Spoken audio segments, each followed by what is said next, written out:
for joining us. See a lot of familiar faces, but just in case, I'm Logan Stanfield, one of the study abroad, or the study abroad coordinator, International Program Center.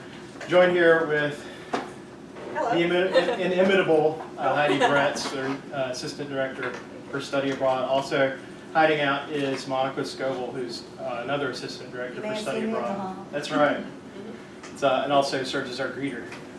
So, here to talk about a Gilman scholarship today. How many of you are in the process of applying for a summer, fall, or full year program? Is that pretty much everybody? Awesome. So, have you already started your Gilman application and started looking at it? Looks like most of you. Okay, good.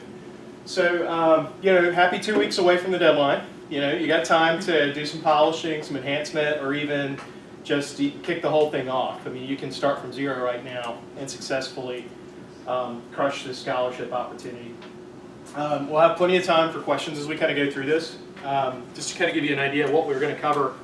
Idea here is we're going to hit some key requirements, some writing tips and suggestions, some kind of FAQs, and then other less frequently asked questions as well to wrap up. So just in terms of key requirements, you got to be eligible for a Pell Grant. Whether that's within this academic year, or if your financial aid for the upcoming 19-20 year indicates that you're Pell eligible, that's good enough for Gilman. If you're in that 19-20 category, but you're not eligible for Pell right now, come talk to us, because we want to make sure that that gets effectively communicated with the financial aid office. I mean, they know it, but it's kind of like they need to make sure they know it when it comes to your Gilman application and when they certify.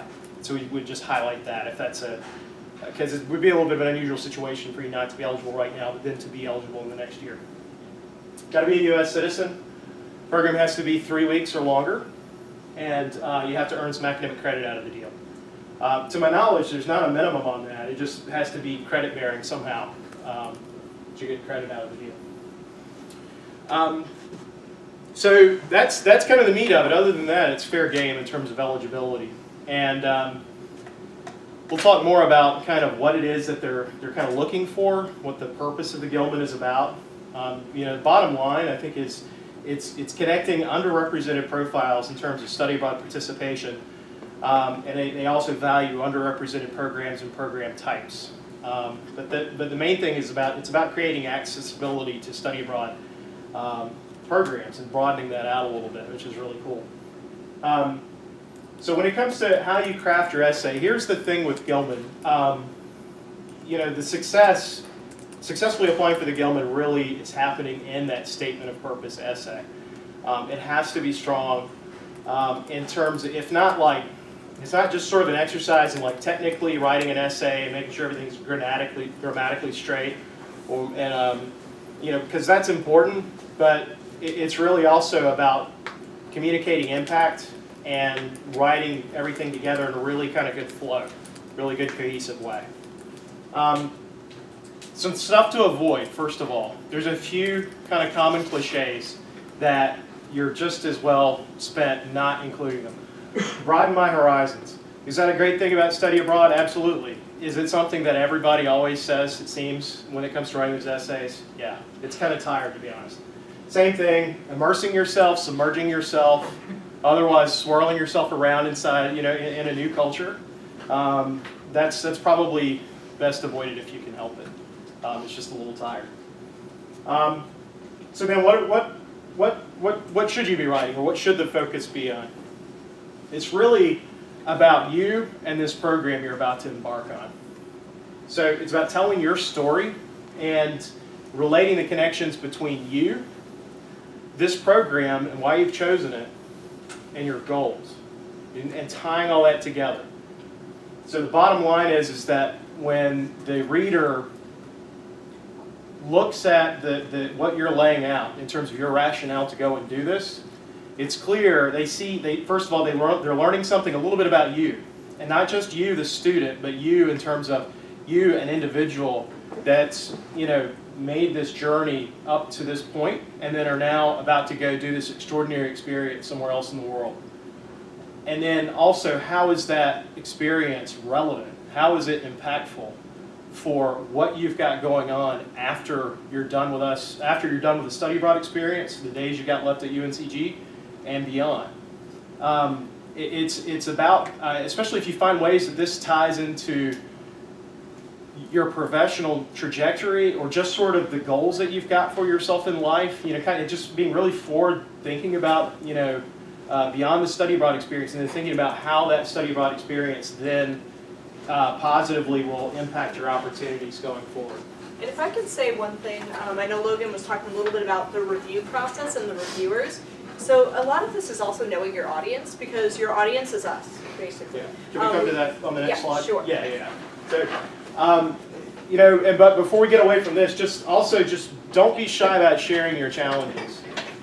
Sometimes this is stuff that is, you can kind of infer sometimes, if a student is perhaps a first-generation college student, this might be a bit of a push, first of all, getting to college. And so it's something, I know for us as study abroad advisors, as we work with you all, it just always happens that we admire what you're taking on as we get to know you. We can't help it. So that's your job inside of the words, the space that you have with this essay is to share a little bit about yourself and, to be honest and to talk about those challenges. If you're working 3 jobs, if you're doing whatever it is that you're doing, making your way and getting by, that's an important thing to sort of weave into this. But it's important also to share how you plan to overcome that, because clearly you wouldn't be doing this and going through these steps and looking to study abroad if you didn't see, there's a way for you to pull this off. So it's just as much important to focus on, challenges and then how you plan to really get to where you want to be in terms of your study abroad experience, and then benefit richly from the impact it'll have. To Heidi's excellent point about knowing your audience, that's really an important one. So study abroad advisors are the people that are going to be reading this essay. Just within the last year, Heidi served as a Gilman panelist, and then in 2017 I did as well. Heidi, I don't know if you want to talk a little bit about your experience in terms of reading those essays. Yeah, so it was a very exciting experience for me. I really enjoyed it. I got to read about 70 applications from across the country, so from folks like you in a different state, and got to look at their journeys and what they were working on for study abroad. And really, as a Gilman reviewer, what really stuck out to me was that seriousness of purpose and that connection to your goals. The ones that really stood out to me, there was a woman who wanted to go to study in Singapore because she wanted to study the Black female experience in multicultural Asian societies. That one stood out to me like, yes, please take my money. And so another one was one who wanted to do like a Bavarian Rococo, wanted to be a museum curator. So those types of things are really going to go a long way to making it memorable, because those are the ones that I remember and I talk about. But again, you want to mention kind of what your journey is, what your specific tie is to the program. We want you to go abroad. We're rooting for you. We want you to take on this experience. It's just a matter of, we have a great group of applicants, so what makes you stand out head and shoulders above this already awesome group? Yeah. Do we need to make it concise, or can we write it as long as, or is there some sort of limit, they will lose track or something like that? Yeah, there is a character limit. Is it 5,000 or something? I want to say 7,000. Thank you. And that's characters, including spaces, punctuation, and everything. And the easiest way I know of, and you tell me if you know an easier way, the easiest way I know of is if you go into Word, you can get a character count, and a letter count, and a paragraph count, and all that good stuff. It's under Edit or something, I think. Does that ring a bell? Anybody know an easier way to do that? I don't know. You can probably Google it, but yeah, Monica was saying it's about 1.5 pages, single spaced. So yeah, it's going to cut you off at a point. But it's definitely a quality over quantity exercise. So building on what Heidi's sharing is, if you know your audience, you're going to be writing to a study abroad advisor in some other state, not us, unfortunately. So we root for you all. But given that this person is a study abroad advisor, that means that they're already sold on the idea of study abroad. They know that study abroad just in general, is a positive experience for students to have. We know it contributes to retention and making sure students graduate. Lots of reasons. Building students' intercultural competencies. There's all kinds of ways that we know that study abroad is generally good and just a lot of fun as well. So this really means that you've got to stand out. You've got to make more of a case about why. Again, it gets into your story because the reader does want to get to know you. And why is this specific program, the program you chose, why is that special? You got to find that. Because otherwise, if it's just more, you can make it'd be pretty obvious that a student of the Spanish language would go to a Spanish-speaking country. Okay, so you're doing that. Why did you choose the specific school you're going to? And if you're not sure, that's something to explore. Because everywhere that we send students, there's something special about that place. And so this is an exercise in finding that, if you're not quite sure right now. But again, it comes back into impact. How are you going to be better off once you're done with the experience and once you're done with UNCG from benefiting from this study abroad experience? Right? Just really quick, I wanted to show you a comparison really quick between two starting paragraphs, first paragraphs that students have sent in. It's way too small to see, I know, but bottom line is what when I saw this, and this is a student that successfully applied and studied abroad in South Korea, that successfully was awarded a Gilman scholarship. Middle of that paragraph, where this student is writing and is saying, "As for me, I feel stuck inside a mason jar. The lid is my limit. It's expected of me to follow the same paved road as of my other siblings." She's talking about family pressure. She's talking about coming to UNCG as a business administration student and having this set of expectations that she's burdened by. That, go to college, go do your coursework, graduate successfully, go into the workforce. That's the game plan, and don't deviate from that by an inch. And so she expands on that and talks about finding study abroad as an opportunity, never believing that something like that would be in the cards for her. And look how she wraps up. She says, "Now I beg to differ. I will open the lid, step out of my parents' comfort zone, and create a new path for others to follow." That's beautiful. And it's something that any study abroad advisor is going to be, you can hear me right now. You can't help but be energized by that and root for that student. And oh yeah, I've got the job to hand out some scholarships. Let's do it. Unfortunately, I want to contrast that, with a student that wrote a good essay. There's nothing technically wrong with it in terms of there's no grammatical mistakes. It's clearly communicated.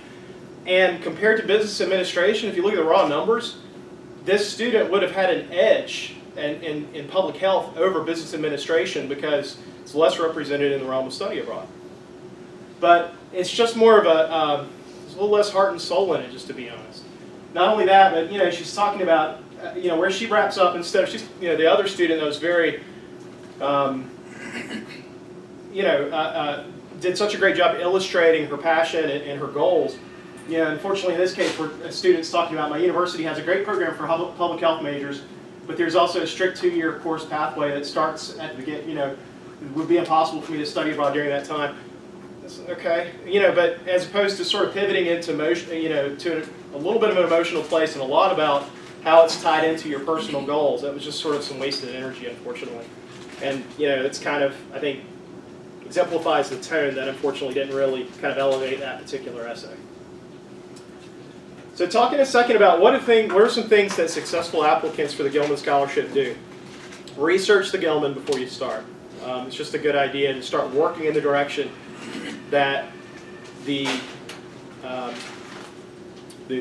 essay or the readers are going to be looking for you to what's the point? What are the goals and objectives of the Gilman, so that you know what kind of rubric they're going to be working from. One tip I like to throw out is there's an advisors section on the Gilman Scholarship website. In addition to all the information they put out there for applicants, there's it's like the teacher's version of the textbook, and it's got the answers in there in terms of what they're looking for and how to coach students on successfully applying for this Gilman Scholarship. So I always love to throw that out because, go in there, go to town. It's not protected or password protected or anything. It's just laid out there just to be helpful. Start well. You want to grab the reader's attention. So whether that's through a careful use of throwing some humor in there, whether that's through just being just illustrating your goals in a really poignant way, that's a good thing to do.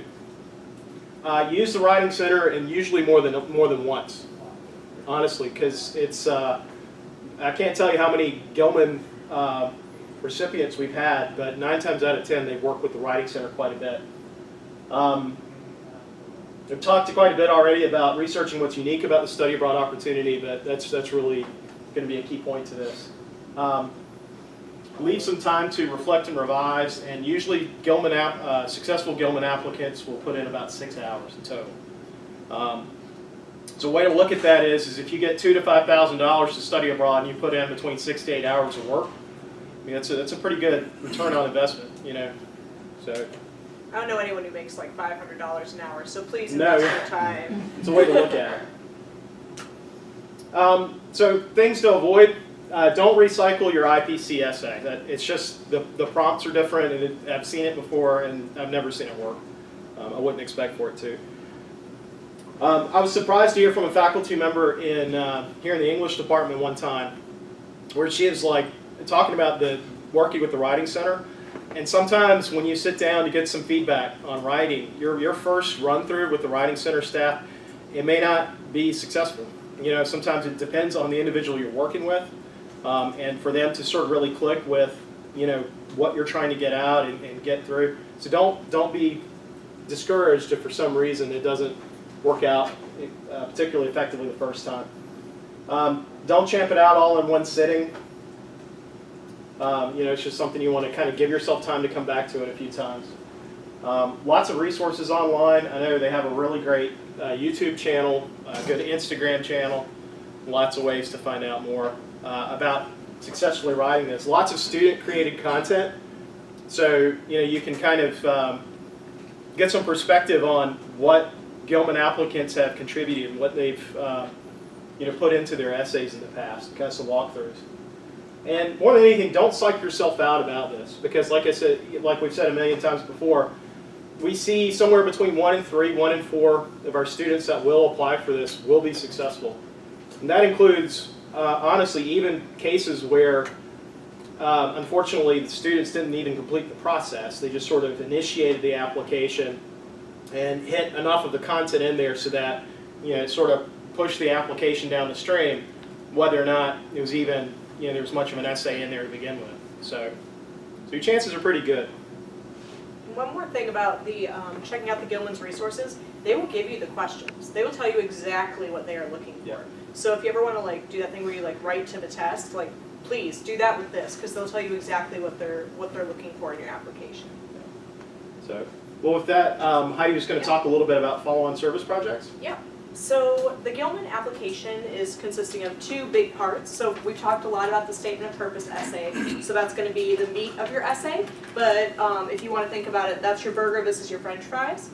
So this is going to be your follow-on project. So it sounds kind of scary that you have to do something when you come back, but it can be pretty simple.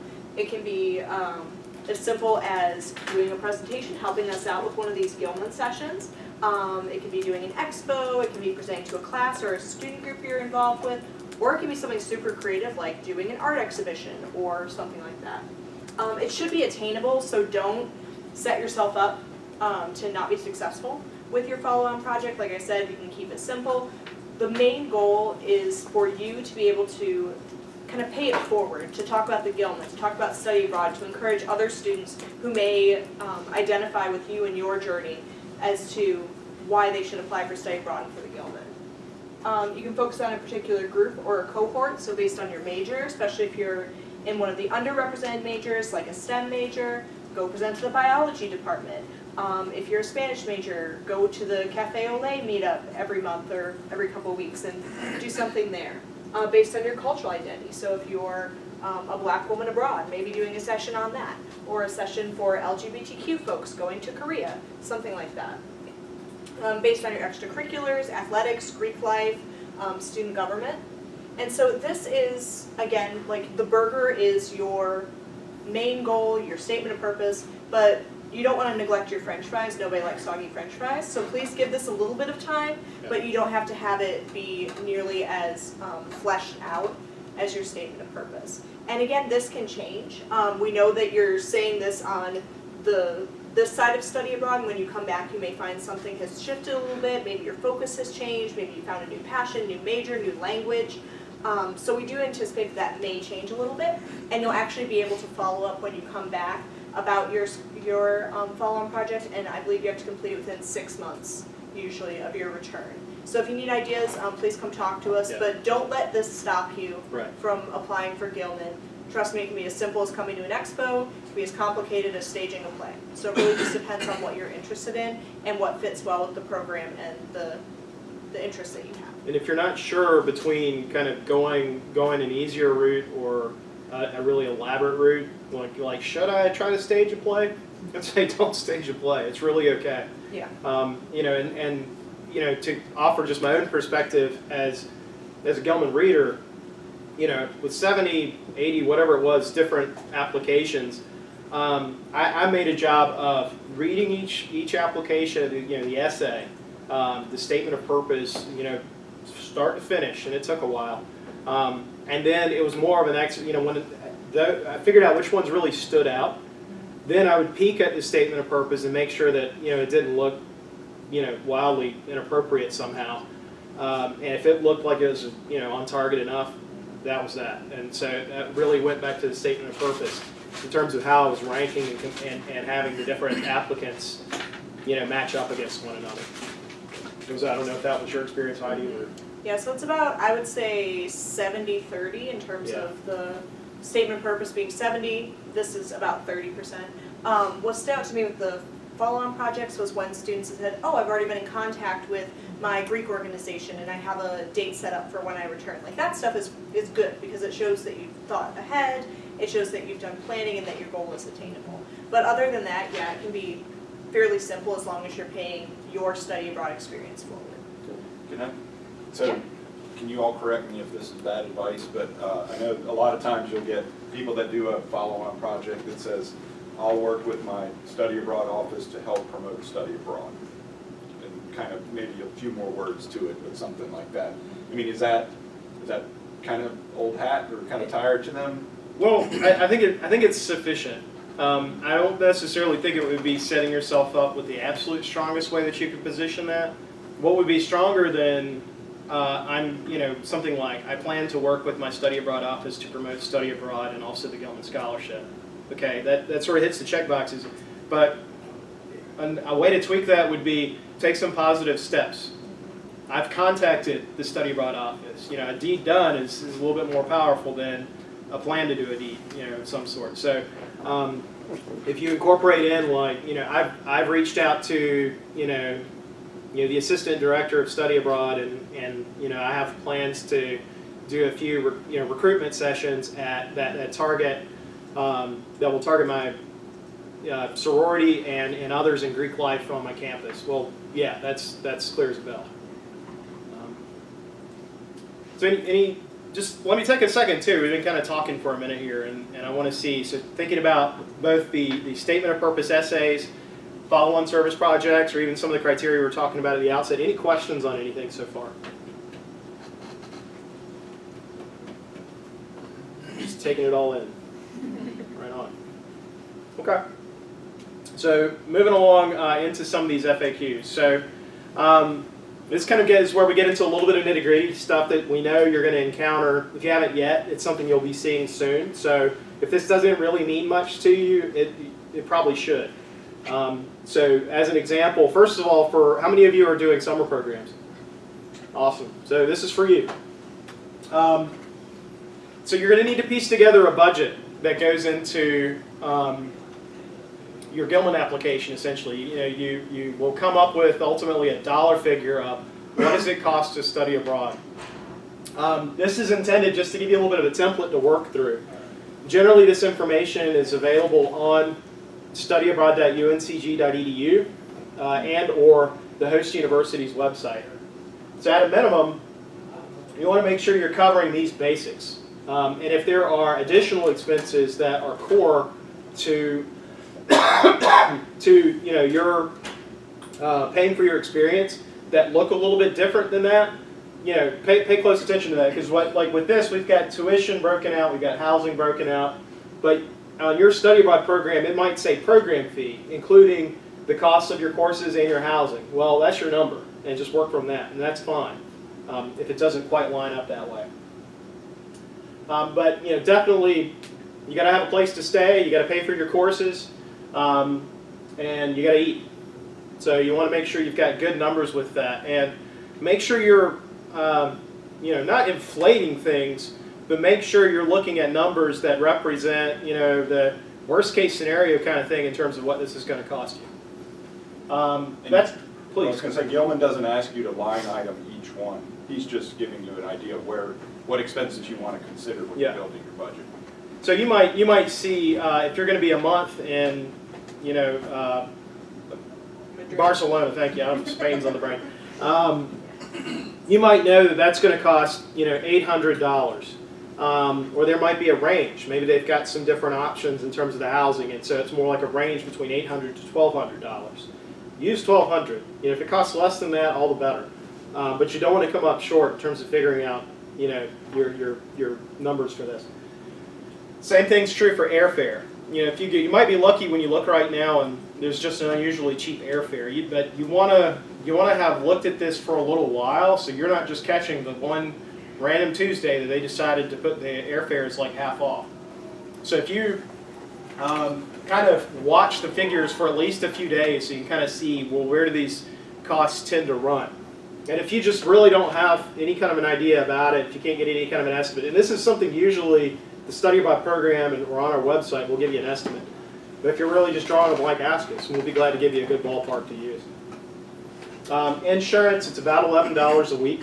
You can count on that. So you just need to think about how many weeks is my program, and that'll give you a dollar figure in terms of what the insurance cost is, or would be. Miscellaneous and books, that's something, it's going to depend on what your expenses look like, again, for the program. A lot of times for study abroad, the books and so forth tend to run less, actually, than what it does here. Thank goodness. When it's all said and done, you're going to pay $300 in terms of an application fee, or basically administrative costs to UNCG for study abroad. You're paying $75 as that app fee. That was due on the 15th, and the rest of it is charged to your student account as you go abroad. And for those of you going on faculty-led programs, that number is actually included in the program fee that's on the budget tab of your study abroad programs page on studyabroad.uncg.edu. Awesome. So for the semester students, if you're doing a fall or full year program, this works a little bit differently. The reason we've got exact numbers up there is because if you're participating on an exchange program, these are UNCG's figures. This is the basis that we use to come up with an estimate of cost for your study abroad program. So that's intended to give you a ballpark on this. Now, there's a couple things to note here. If you're doing, first of all, what we would say is not a true exchange, but it's rather a fee pay program. So that would be things like Nicosia or Peru, or some of the other programs that it kind of highlights on the website. This is a fee pay program and not an exchange. You're going to need to look to their tuition, because the host university is charging you, basically any of these costs at their own rate, just like the summer programs do. So you'll want to make sure you take that into account. Additionally, housing. That's an estimate for UNCG housing. That's a room over in Tower Village. If the housing at your university, if you're going to, say, Australia, it may be actually more expensive than what it is here. If you're going elsewhere, well, we won't, it just depends on where you're going that it might be. But if you're really not sure at all, I'd say use UNCG's estimate. It's a safe bet in terms of what costs typically run for a semester studying at UNCG. And then the other numbers break down. We've got more for insurance because it's a longer program. We've got airfare at the same because that doesn't really change depending on how long you're going to be there. We figure $100 for books. Believe it or not, a lot of universities abroad is probably on target.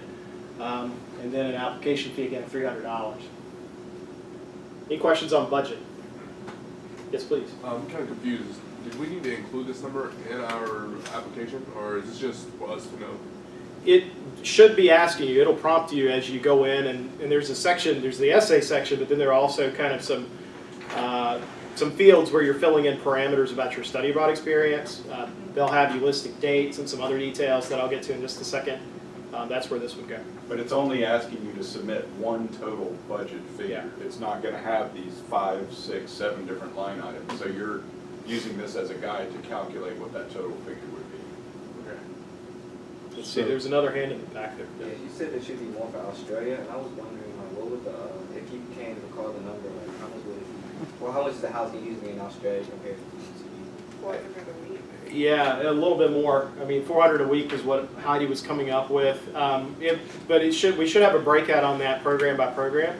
And if you don't see that on the studyabroad.uncg.edu website, kind of a semester total for housing expenses for the university you're applying to, let us know, and we can work through that with you.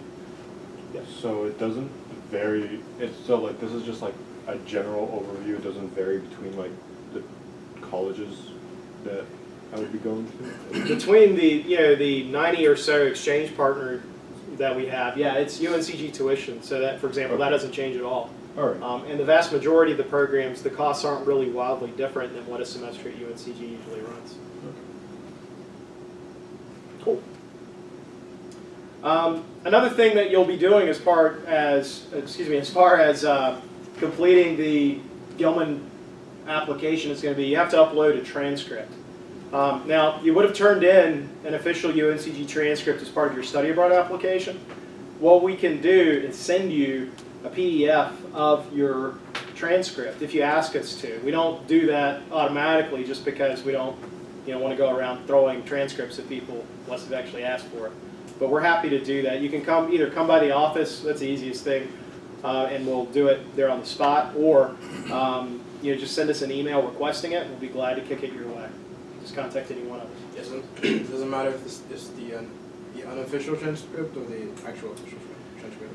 They're going to want a scan of an official transcript is the way it's worked recently. I think they will actually, they have some guidance about them taking an unofficial transcript, and I don't know if they've relented beyond that. Yeah, so I think they will take an unofficial transcript for your application, but you have to then later supply an official transcript. Yeah, and kind of in light of that, and since for pretty much all of you, we should have that official transcript just laying in the Faust building, we're happy to send that along. You can call it done. So, but yeah, if you get down to the wire and it slips your mind, and it's 11 o'clock on Tuesday night, the night of the deadline, right before you've got an hour to go, just do the unofficial. At least that'll tide you over, and then we'll fix it later. If we're from an early college and we go to the community college while we're there, do we need to include that community college transcript in the application? Because I think it was also on my UCG transcript already.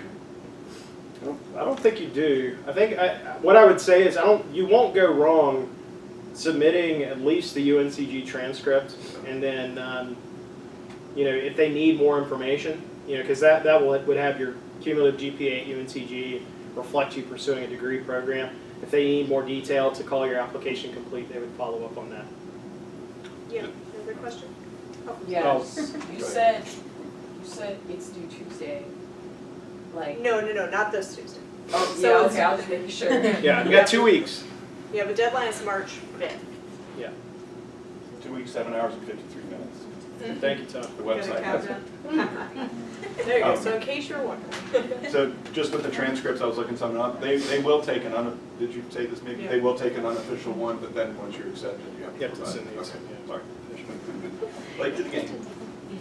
Is that another hand? No. Okay. Cool. So that's transcripts. Another one that comes up all the time is program title. Essentially, if you are doing an exchange program, for program title, list the name of the university you have applied to, and then put a -- exchange program. So you wouldn't just say like UNCG or South Africa or something. There should be something of a title there, and that's going to work for most of you. If it's not an exchange program or a summer program, you could say -- summer program or whatever they, usually there's use the title that's on our website, because if it's a summer school or something like that, we'll list it that way. Cool. And what if they want, well, I was gonna say, if I know a lot of you are in the process of applying for study abroad right now, and you might not know 100% where you're going, that's okay. So what you wanna do is pick whatever your #1 school is right now and write to that effect, put them as your program, all of that. If for any reason later you change your mind, instead of going to Australia, you go to Chinese University of Hong Kong, there actually is a pretty easy process to submit a change of program. And so with that, like, you don't have to worry, like, if you aren't accepted or you don't go ultimately to Nicosia, that you can't go abroad at all and they're going to take away your scholarship. That's not true. They're going to work with you because they're interested in seeing you as a candidate going abroad. I've seen students Yeah. kind of, for one reason or another, have a late change in terms of their study abroad site, and Gilman folks have been really flexible to students that have actually been awarded their scholarships and then helping them shift over. Another thing too, so we got study abroad interviews about to kick off for most of you. If you're applying to, other than faculty-led programs, any of the partner school programs over the summer, the full year or fall semester programs, right?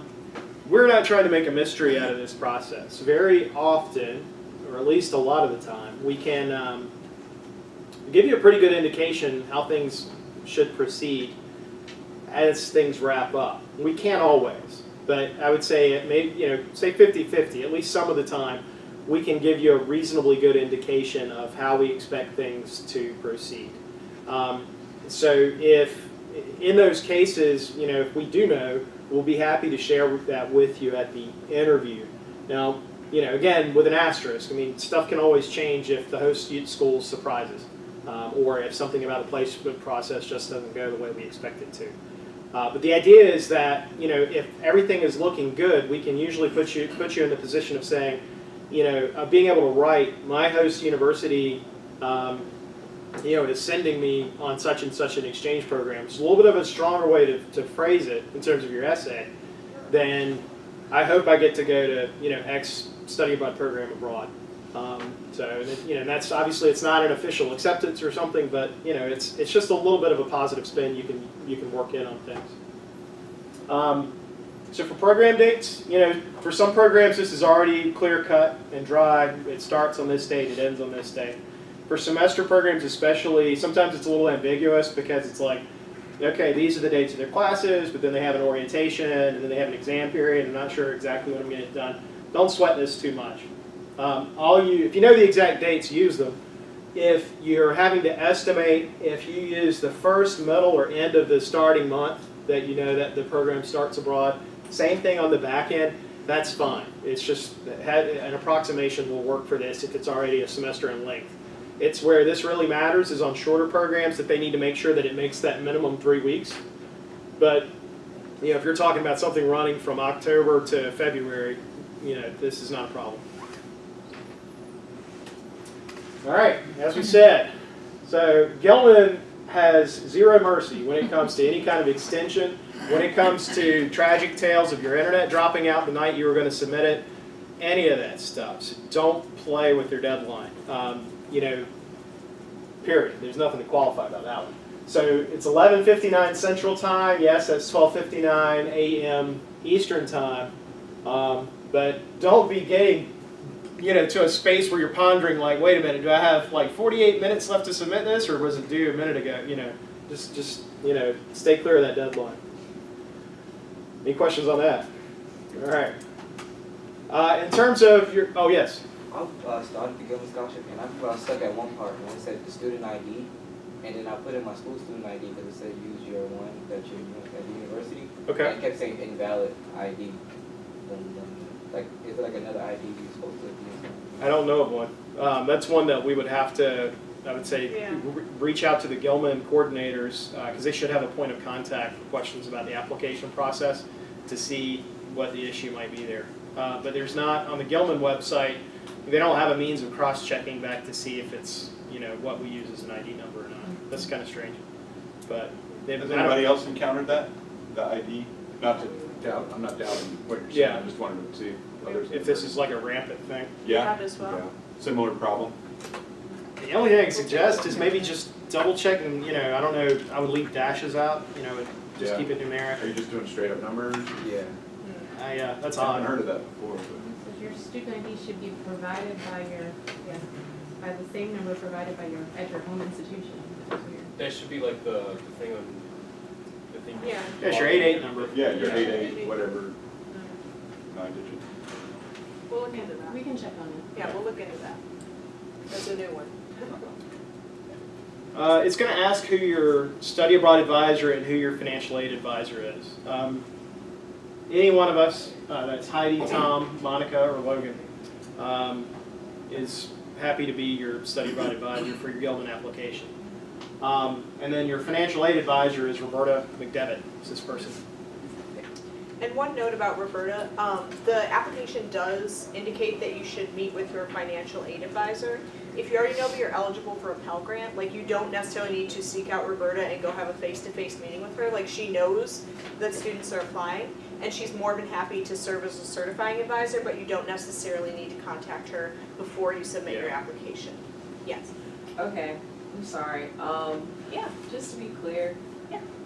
The Gilman Scholarship is the one that's only for people who are Pell Grant eligible? or am I- Yes. Okay, thank you. Okay. And that's eligible either in this current academic year, it's in 18-19, or the next academic year, 19-20. In either of those cases, you'd be eligible to apply for this for a study abroad program. But if you do have questions about whether or not you are Pell eligible, definitely go to the financial aid office. It's just you don't necessarily have to talk to specifically Roberta McDevitt before you submit your Gilman application. One other weird thing is that once you do submit your Gilman application, you're going to start getting emails from them, I think about every 10 minutes apparently, that scare you into somehow wondering whether or not we're going to certify your application. We will. By the deadline we're allotted a whole week after the Gilman deadline. I promise we will. We do set out time, you know, just to be able to get through all the applications and do this. You know, we just carve some day out of our week, or some time out of our week, to get in there and certify apps. It's always after the deadline, just because, you know, we want to make sure everybody's in, so we don't have to keep going back in there and remembering how to log in and do all this stuff. So just bear with us on that. We will certify your Gilman application. And if for some reason, you know, if I hit the lottery and dip out from UNCG or something, these other guys can also certify your application on my behalf. So don't worry if for some reason I'm suddenly not around, or any of the other advisors. Same with for that matter. Roberta, by the way. Yeah. You don't need to email her to tell her you've submitted it. She very knows. She's diligent. got it. She gets it. We all get an auto email that says Johnny just submitted his Gilman app, and we'll get it in by the deadline. Right. So this is kind of my thing. I've already submitted my application fee like 2 weeks before you know before last Friday. Yep. Awesome. And it's still saying that you guys haven't received my application fee, and I'm kind of like wondering who do I need to talk to about that. Me or any of us. You can We'll be just glad to do shoot it. us an email. Consider it received if you turn in the payment. It's just the processing. Sometimes gets a little screwy. And I don't doubt it's been processed too. And what sometimes happens is when we get, you know, 200 applicants and, you know, something like 20 materials a person, it really piles up. So as we go through and we're clicking stuff off, once in a while we'll miss a button and it'll show that, you know, it's not recorded. That's not actually how we track payments and things. It's just we only use that website to help you guys stay on top of what needs to be turned in. And so if we miss that, we just didn't spot it, we can get in and fix it. So, All right. yeah, please send an email. We'll be glad to look that up. Anybody else? Cool. If you do have financial aid questions in general, of course, you know, you're always can talk with your friendly financial aid advisor. Any financial aid advisor can, you know, help you with study abroad related questions, and just sort of, especially if you've got questions about your Pell eligibility and that sort of thing. It's as easy as sending an email to finaid@uncg.edu. So, awesome. And with that, I guess, so there were two things. We were going to kind of take any last questions about the process more in general. And then, Heidi, you had an idea, I guess, I have a about... quick activity. If y'all are feeling sleepy, it's time to get up and stretch. So what we're gonna do now is we're going to do a speed round of Gilman presentations. So what I want you to do is kind of think about everything we've talked about, kind of what your personal goals are, your study abroad program that you're doing, and basically you're just gonna put it together in your head and have a 10-second time to talk to your partner. So we're gonna, let's see, it's kind of a hard route to do this in. So what we're gonna do is actually you're just gonna talk to the person next to you, so get ready to know your neighbor. And so what we're gonna do is we're gonna give you 30 seconds to think about kind of what you're gonna do. So thinking about your goals, where you're thinking of going, the stuff that you would put in your Gilman application, your Gilman statement of purpose. And I want you to think about that, and I want you to distill it down into 15 seconds. I know it's a lot to ask. So take another minute. All right. So I want you to turn to the person next to you. So get to know your neighbor, say hello. All right, and then you're gonna have 15 seconds to give your Gilman spiel. All right. Starting now.